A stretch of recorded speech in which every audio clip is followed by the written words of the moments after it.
Shalom and welcome to Cuppa Torah. My name is Hannah Tamar and I have a wonderful special guest with us today, Rabbi Philip Weintraub. Shalom, Rabbi. How are you? So today, we're here to talk about the amazing month of Elul. And before we get started, I want to talk about your two .coms that you have that are amazing.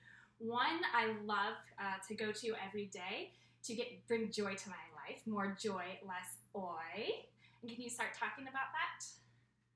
So, I heard a number of years ago a sermon on more joy, less oi, and I should have taken it as a catchphrase that our tradition has so much positivity and so much optimism. It's actually a little bit of what I'm talking about for the high holidays this year at B'nai Israel.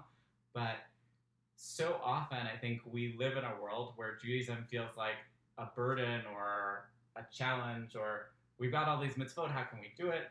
And I want to flip that on its head. Yes, we have all these mitzvot, and it's a gift. And I think so much of what our tradition is about is reminding us that we have all these sacred opportunities on a daily basis, not just on Shabbat, or not just on Rosh Hashanah, or not just on Yom Kippur, but every single day. And how do we see the holiness in the world on a regular basis? And I don't think I'm not inventing the wheel here. This is totally from our tradition. Also, you have another amazing .com. It is what? Torah min hamayim. So that is a little bit more formal. It's Torah from the waters. And my thought process was, our tradition speaks of Torah is from the heavens, but also there's a whole rabbinic argument of Torah is not from the heavens, that once the Torah was given to us, it is our Torah. And I think about Rabbi Abraham Joshua Heschel's work, which Shai held graciously translated quite a bit of the Torah min hashamayim.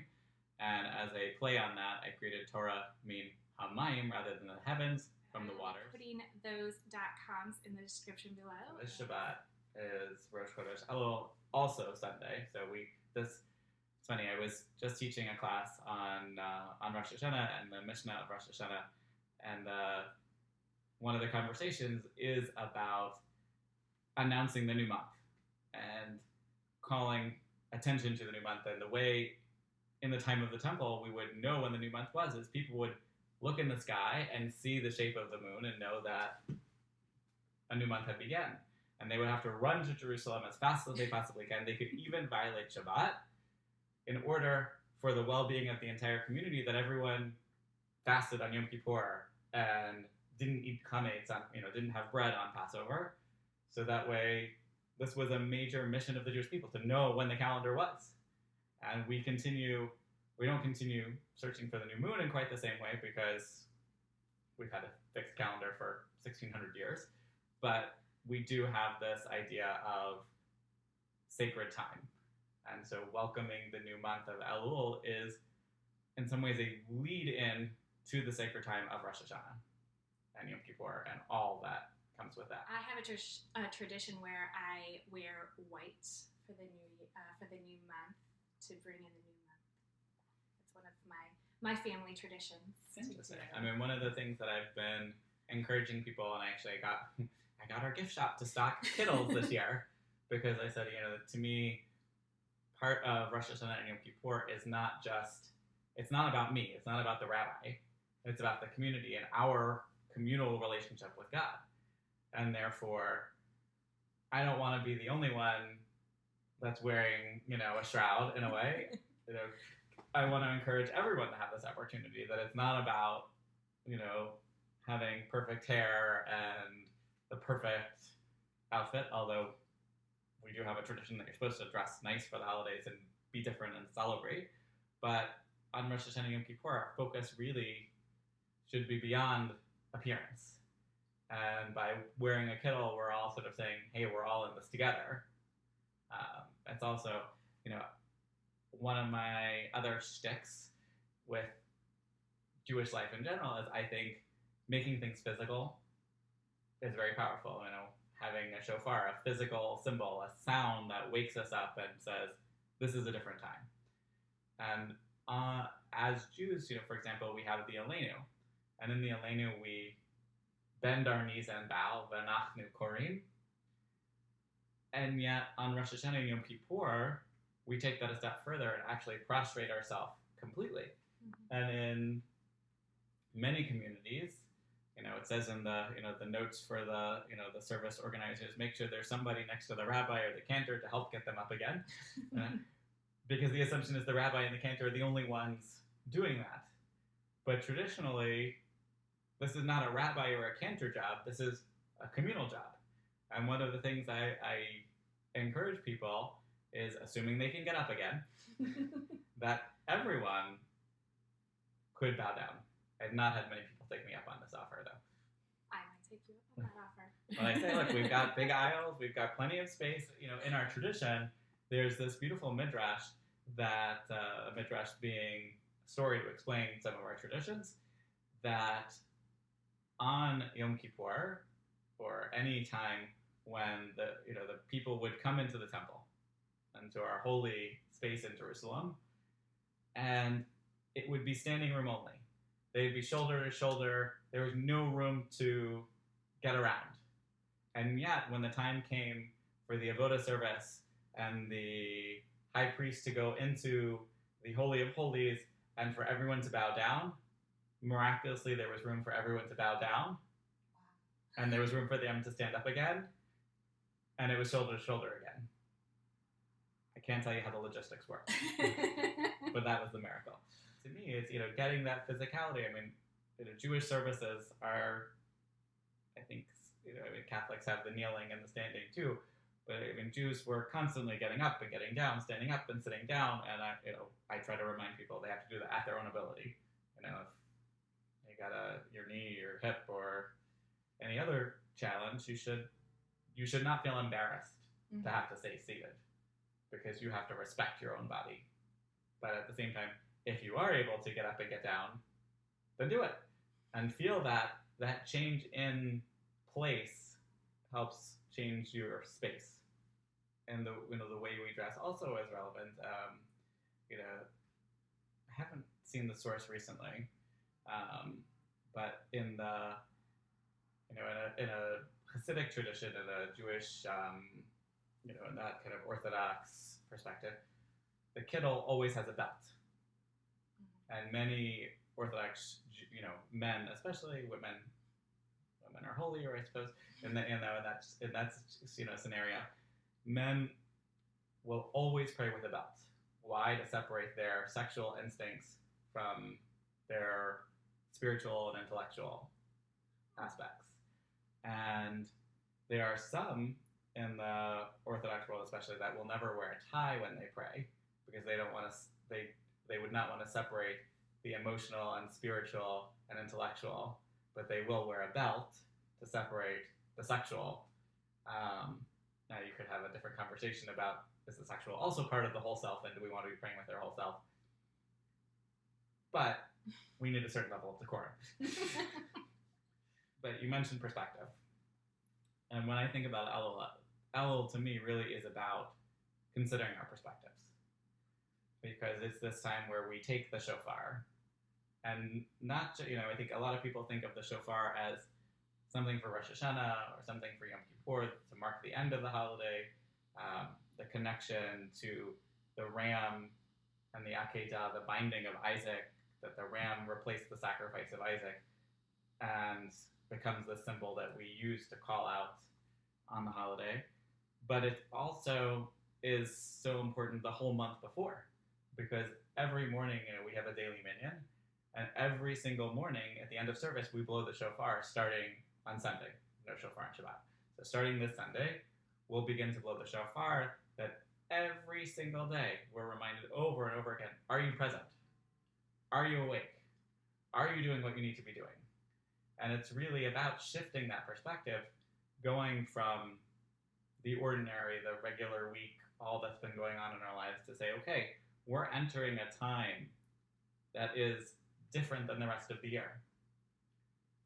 How are we going to live our lives? How are we going to get into our kishkas and get into our soul and find a connection? I think there's different perspectives on the month of Elul, and one that I think is beautiful is just seeing the word itself as an acronym. That Elul is Ani Ledodi V'Dodi Li. That I am my beloved and my beloved is mine. And so Elul is about finding God as our beloved, or God finding the Jewish people as God's beloved, and that we have this opportunity to be in that sacred relationship. And if we were talking about Shavuot, the Torah is in some ways the ketubah, the marriage contract between the Jewish people and God. And so the mitzvot, here's more. You'll hear these sermons again and again if you come spend more time with me. But to me, when you're in a relationship, when you're in a partnership, you have obligations.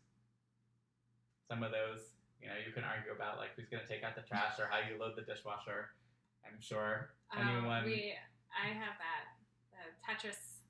My husband's a Tetris king, and I'm not. So every time I load the dishwasher, he gets upset and has to reload it. Or I take out the dishes, but I don't reload the dishwasher immediately, would be my wife's complaint against me. She sees it as one job. I see it as two separate jobs. It is. I see it as two separate jobs too. We all have our different ways of understanding, but we have our obligations, and people divide up household labor, or they divide up earning an income, or they divide up all different things and say, you're responsible for this, I'm responsible for this. Yes, we can cover each other's bases when we need to, but in general, I do this, you do that. Somewhere along the way. And in the same way, the Torah says that's our relationship with God too.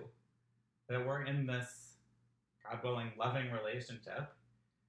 And as such, we say, I love you. We say on a regular basis, in the morning and the evening, we say, Shema Yisrael Adonai Eloheinu. God is our God, the one that we love, there is no other. And then immediately after that, we say V'ahavta. We say we love God with all our heart and all our soul and all our might. And the rabbis have a whole thing of how can you be commanded to love someone? Doesn't that seem like a really hard concept? And I say it's not that you're being commanded to love, because in our tradition, the prayer before Shema always speaks about God's love for us. So it's not so much being told, you have to love. We hear I love you, and we're saying, I love you too. I like that. Which gets me back to the Ani Ledodi V'Dodi Li of Elul, of this is a time to rethink where we are, and what is that relationship, and how are we living that? And, what are our priorities? What is our focus for this month, for this year? People talk about goals and goal setting, and I'm always telling myself that I'm going to go to the gym more often. And I do it for a little while, and then I fall off again. But our tradition is saying it's not just about that short-term commitment. This is a lifetime. Our tradition is something to say about everything. Sometimes whether we want it or not. Right. But this is a time really of what we call hashbon hanefesh, the accounting of our soul. And there's an assumption in that I think is very powerful in today's world. That is countercultural. I think Judaism can be very countercultural. The assumption is tshuva. The assumption is that every single person has the capability, the capacity, and hopefully the desire for change. So even if someone has been absolutely horrible, even if they seem like a completely terrible excuse for a human being, they too could make better choices in their life, could do tshuva, to acknowledge the wrong they've done, apologize for the wrong they've done, and then make better choices in the future. From a traditional prayer book, from a Jewish siddur, we say 3 times a day to God, I'm sorry that I've messed up, and let me do better. Forgive me for the mistakes that I've made, and for the sins that I've committed. That's 3 times a day, 365 days a year. So it's not a one-time process. If you're showing up on Yom Kippur, and that's the first thing you're doing, you still have a lot more work to do. And I think what Elul is really saying is, this is the start of that journey. If I hurt you in some way, I can't just go to God and say, hey, forgive me for what I did to her. I have to go to you and say, Hannah, I messed up. How would you tell our audience, how would you help them through this journey in the month of Elul to get to that point of forgiving yourself, forgiving others, asking for forgiveness, and starting on this new journey? Well, I want to take a middle part of that first. Okay. And you asked about forgiving other people. Now, I think there's two pieces with that. I mean, you have sort of the modern psychological thing of, if you haven't forgiven someone, you're giving free rent in your head to them. Mm-hmm. But I think the Jewish tradition, there's no obligation for me to forgive you if you hurt me. There's an obligation for you to ask me forgiveness. There's an obligation for me to ask you for forgiveness if I hurt you. But I don't have to forgive you. Now, I may be hurting myself in the long run, but I think in our tradition there's certainly an understanding that there are some things that they may be able to change, I may be able to change, but it doesn't mean that the hurt that they did can be easily resolved. And it's not just saying, I'm sorry. Tshuva is, in a sense, returning to our best self. And it's saying, I messed up. I think of, I've got little kids, and there's Daniel Tiger, Yeah. saying I'm sorry is the first step, then how can I help? And I think Tshuva is sort of this, is Daniel, Mr. Rogers knew what he was talking about. You have to apologize, but then you have to show a commitment to making a change. And I think my understanding of the Catholic forgiveness process is you can't just ask for forgiveness and then do it again tomorrow. You're not supposed to do that.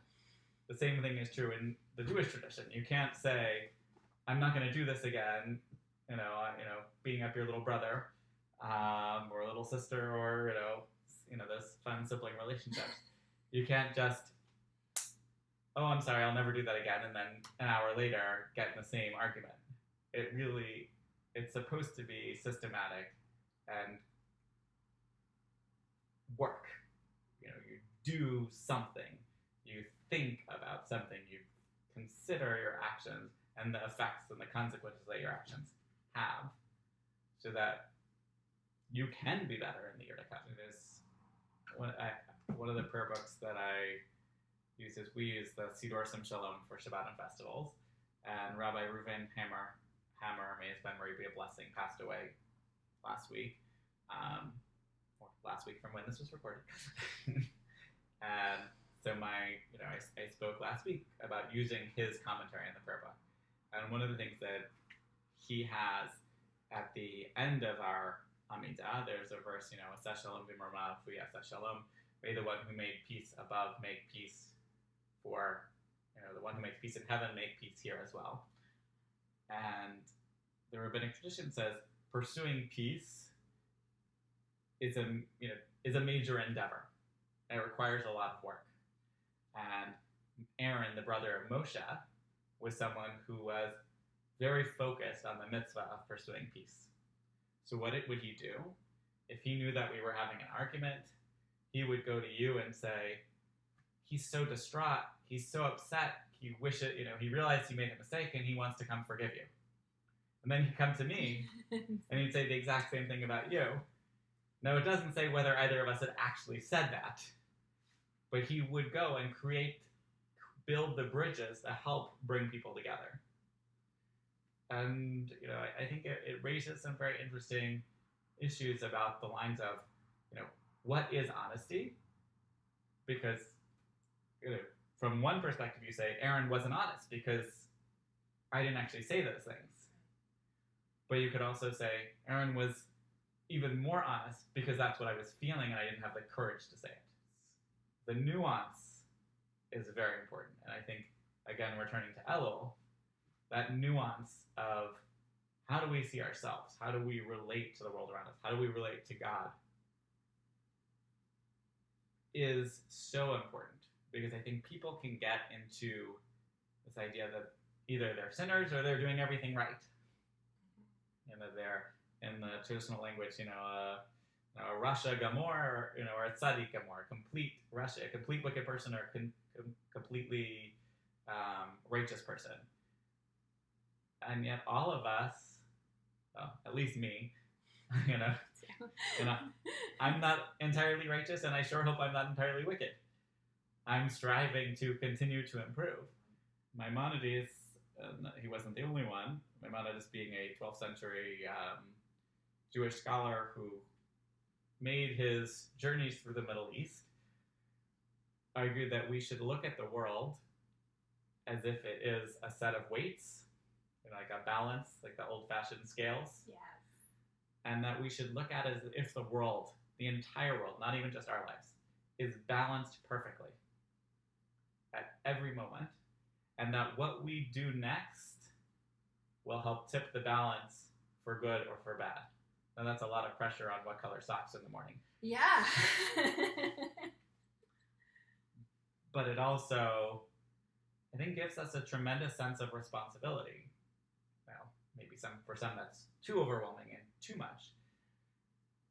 But another one of my lessons is, and actually what I'm talking about Friday night with Parshat Re'eh this week, that we're opening this week's Parsha with, I said before you have a blessing and a curse, choose life. That we have choice in this world. And I think so many people, there's a concept, mitzvah, the reward of a mitzvah is a mitzvah and the reward of a sin is another sin. Because the paths that we choose can lead us, it's like rolling down a mountain. It gets faster and faster and harder to change direction.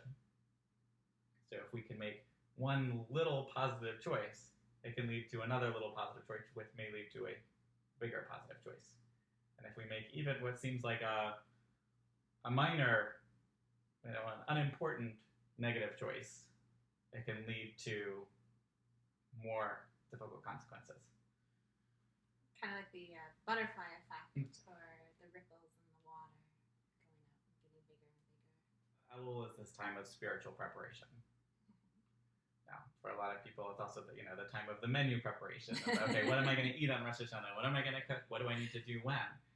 And I think if we took our meals, or we took our life as seriously as we took the menu for our dinner, or where everyone's going to sit, who can talk to whom, we put so much energy in that, and we should, because you want to have a joyous holiday. You want to, you don't want to have a meal where this one can't talk to that one, and they're getting into a fight over the brisket, right, or the tofurkey, or whatever you're having. But I think there's so much lost in this world when we show up at Rosh Hashanah services, or we show up on Yom Kippur, and we expect other people to do the work for us. Because ultimately, we can't. No one else can do the work for us. Only we can do the work. So if we are, if we don't take personal responsibility, we can blame the rabbi and the cantor for not getting us in the right frame of mind. Why didn't they sing this song? I sang that song every single year, and they picked the wrong melody this year, and I'm really upset about that. Okay, fine. The music matters. The liturgy matters. But our soul, our heart, our mind matters too. So what I want people to do now is to do some reading, to think about, read Days of Awe, read any of these, the Rosh Hashanah readers, any of the Yom Kippur readers, read Rabbi Lu's, This Is Real and We're Completely Unprepared. It's a phenomenal book. I like that book. That connects us Tisha B'Av to Yom Kippur. the destruction, the dark loss fast of mourning for the temple, to Yom Kippur, which is actually supposed to be a positive experience. How many people, Yom Kippur, it feels like we're beating our breast all day, we're upset for the things that we've done wrong, but yet, ultimately, it was a day of joy. It's a day where people actually, in the afternoon of Yom Kippur, the reason we read these sort of strange Torah readings in the afternoon about who you can sleep with or who you can't sleep with or being holy, is the assumption that once that sacrificial offering in the temple was offered, at that point, everyone's sins were forgiven, and it became a celebration. So, the Yom Kippur of the temple was a different Yom Kippur than what we have today. It was much more joyous, eventually. At the beginning, they were still lots of, the gates are closing, are we doing what we need to do, and are we prepared? But by the end, there really was a celebration. And I wonder, what would it look like for us if we did that? I don't think we're going to this year, but next year, baby steps. But how do we feel the change in tone over the holiday, the change in the air and the spirit? And I think there is a certain amount in our tradition that we have lost that because we don't have the temple and we don't have that definitive knowledge that our sins are forgiven. So we use up until the very last moment of Ne'ilah and say, the gates are closing, please hear our prayers. Although some have a tradition, that the gates of forgiveness open through Sukkot. Mm-hmm. And since Hanukkah is an analog for Sukkot, then maybe even till Hanukkah. If the gates of prayer are closed, the gates of tears stay open. And I shared on More Joy, Less Joy the other day, there's this beautiful story of the Baal Shem Tov, the sort of first Hasidic master, who, according to legend, there was a little boy who wasn't a great student, and he was still, on Yom Kippur herding the sheep. And no one really knew what to do with him. They couldn't figure out how to educate him. And he comes in at Ne'ilah, and everybody's, beating their chest and crying out to God, and he comes in with his flute, and he starts playing music. And, everybody goes into uproar. How can you play an instrument on Yom Kippur? You're violating it. And the Baal Shem Tov says, stop. Until the time the gates were closed, your prayers were not being heard. But he, with his purity of spirit, opened the gates for us all. How do we hear the contributions from people with all different abilities? And the kid that cries out in the middle of the service, or is upset or scared. When we don't have, for so many of us, the words may go over our head, the music may, dodge around us, and we're not feeling it. And if we want to feel it on Rosh Hashanah, and we want to feel it on Yom Kippur, it helps to think about what we're saying so that the words are not new and different and confusing. And do I really believe that? On Rosh Hashanah and Yom Kippur, we use a different prayer book, which is a newer one that has more commentary and more notes on the side. And while there's some, no matter what, you find two rabbis or three prayer books, you'll have an argument over what exactly should be in and what cut out. And there are things I wish were in there. There are things that I could do without. But what I really like about it are those notes and those commentaries, because not everyone is always mentally on the same page. Right. The Hebrew or the English just may not speak to them, but when you have these extra readings and these extra comments, then you don't necessarily need to bring other things with you too. We spoke about preparation and talk about different things you can read or go through the prayer book or the Machzor for the holidays. But at the same time, if you don't do anything, and that is the first time, and it's even maybe the first time in a whole year since you've been in a synagogue, I don't think that's bad either. Because you've made the conscious choice to say, count me in. I'm a part of this community. You're saying, whatever I do the rest of the year, I feel a pull today. And you're identifying yourself and saying, this is who I am. And that is a sacred journey as well. So I am very grateful for the Jews who only show up once a year. I'd love for them to come all the rest of the time. But if every sermon on Rosh Hashanah is, why aren't you here? Are you really going to come back? Right now, I wouldn't. If the Rosh Hashanah sermon is, why aren't you here the rest of the time? That's not that inspiring. If the Rosh Hashanah sermon is, here's the spiritual experience we're having together. Here's the traditional or the non-traditional or the, left wing, right wing, up, down, left, right experience we're having. And this is incredible, and we're so glad you're here. Then maybe something else will inspire you. I love Simchat Torah. I love Simchat Torah for a lot of reasons. One, I think Torah is beautiful. I like to take out the Torah and get people to see the whole Torah and sort of run through the big ideas. I love the singing and the dancing and a little bit of the lowered inhibitions of just celebrating together. And I wish more people would come to Simchat Torah because it's so much fun. It is. And it's right after Rosh Hashanah and Yom Kippur. You were just there. Come back next week. Come have a good time. Not just sit for 5 hours and feel like you have to be really quiet. My feeling is I really want people to live it and love it and experience that and be a part of it. That it's not me as the rabbi or the cantor handing it to you on a silver platter, but me helping to give the tools that you can make it your own while living in community. And one of the miracles, I think, is if you walk into any synagogue, Reform, Conservative, Orthodox, Hasidic, Chabad, whatever, there are elements of the service that you'll immediately recognize. You'll hear Shema, and I'm in a Jewish service. You hear the Amidah, the standing prayer or tefillah, and maybe, there's some language tweaks here or there. Maybe you include the matriarchs or you don't include the matriarchs.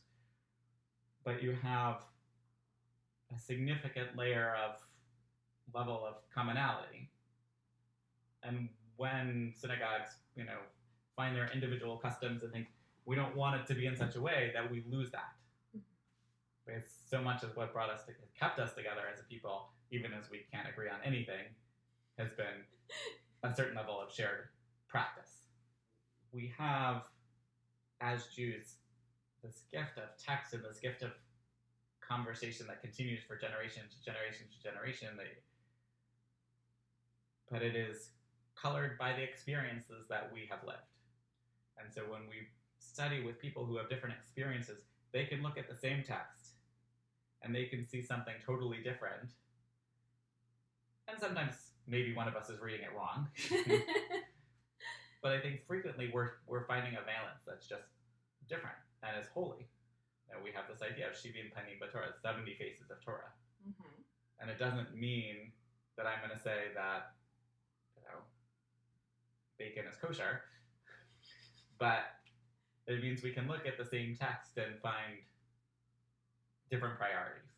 Thank you again so much for stopping by and talking to us about the month of Elul and preparing us for this amazing gift that the high holidays have to offer us. I'm so excited to enjoy it, and I will bring to the afternoon service of Yom Kippur that instead of that feeling of the gates are closing, I have to one last thing. I bring that rejoicing of this is a fun time. This is when everything starts anew, and we can start on this clean slate. So I'll bring that emotion to the afternoon service and not wait until I'm done eating a few bagels at night. And I think one of the blessings of our tradition is it's both. It is that, oh my God, literally, Literally. am I doing this right? Am I doing this right? And also, thank you for this opportunity. Thank you that I can do this. Thank you that I can get up today. Thank you that I can breathe. Thank you that I'm here with a bunch of other people who are willing to take time out of their lives and say, I've messed up. How can I do better? Well, I hope you guys have enjoyed Rabbi Weintraub's talk. I will be posting his blogs on Torah Minhamayim and morejoylessoy.com. We'll be posting those in the description. If you have any questions, please feel free to write them in any of the comments. I will respond to you, or I'll ask Rabbi Weintraub to comment when you have the time. Sounds good. All right. So thank you, Toda, for coming. B'kasha. And on that note, we shall say Shalom. Shabbat shalom.